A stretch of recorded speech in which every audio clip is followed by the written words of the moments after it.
Hi, my name's John Boston from Track School. We're here at the Import Monster SAU Nationals here at Wakefield Park. I'm here for one reason, and that's to drive JET200. Andrew Hawkins' 200SX. Hopefully we can get the record back, which was beaten by another Nissan about a month or so ago. So we're looking at going a little bit faster than our previous best, which is a low 62. So we've made a couple little minor mods. The weather's not looking too flash, but ideally we'd like to do a 61 or maybe even dip into the 60s. But who knows what it'll do, and we'll wait and see.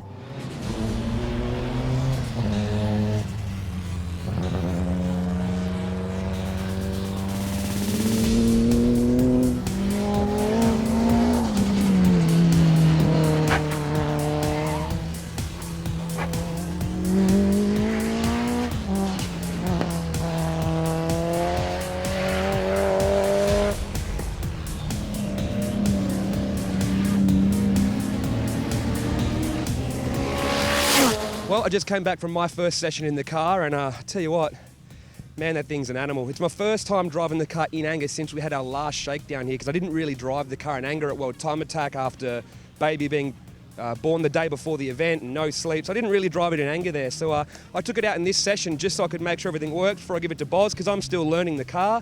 First to admit, I'm not the world's greatest driver in this thing quite yet.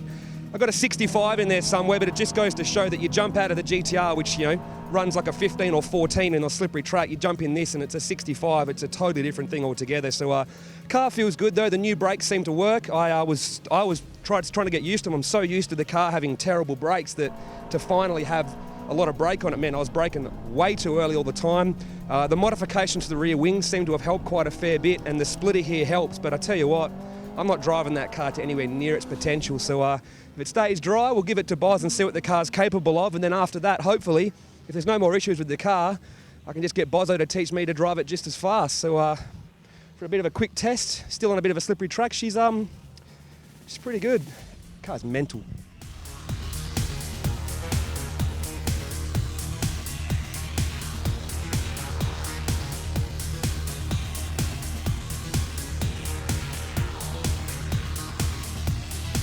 All right, I've just gone through all the data on the car. All good, all healthy. I gave it a little bit extra power in third and fourth gear. Not too much, just enough. And Bozo's going to take it out. So it's that time of day again.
All right, I apologise, there's a couple of small issues.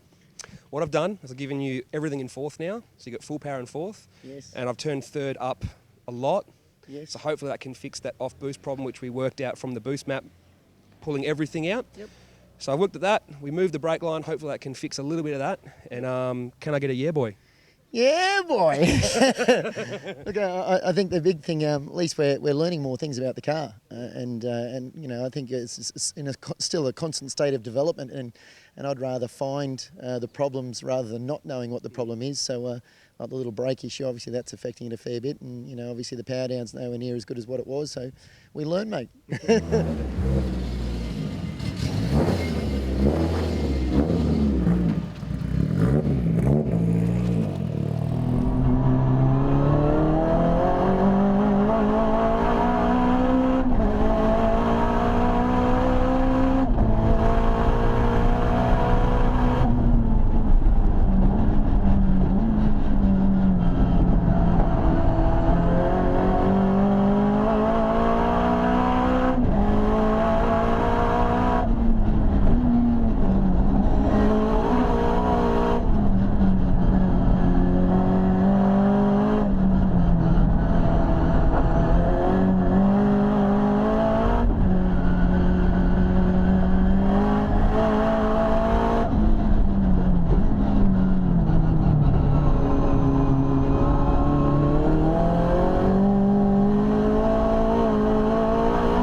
The car started to suffer from a small misfire under boost, so John brought the car back into the pits and we changed all 4 coil packs. It was too hard to diagnose exactly which one it was, but it did fix the problem.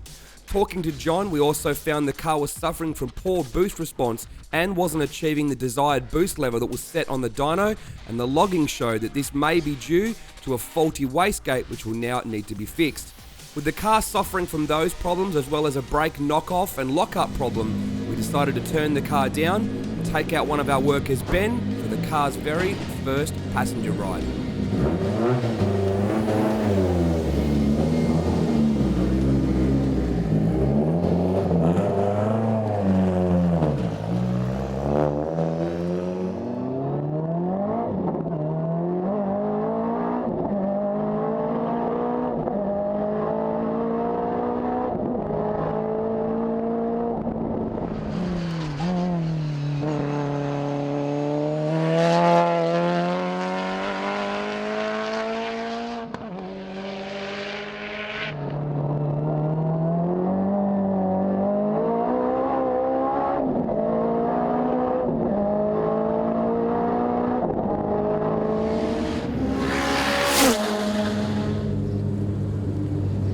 Speed.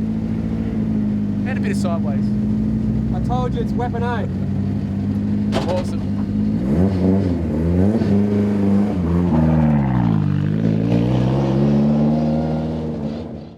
While sitting at the SAU National Show and Shine on the Sunday, we already started putting together a list of things we would need to fix.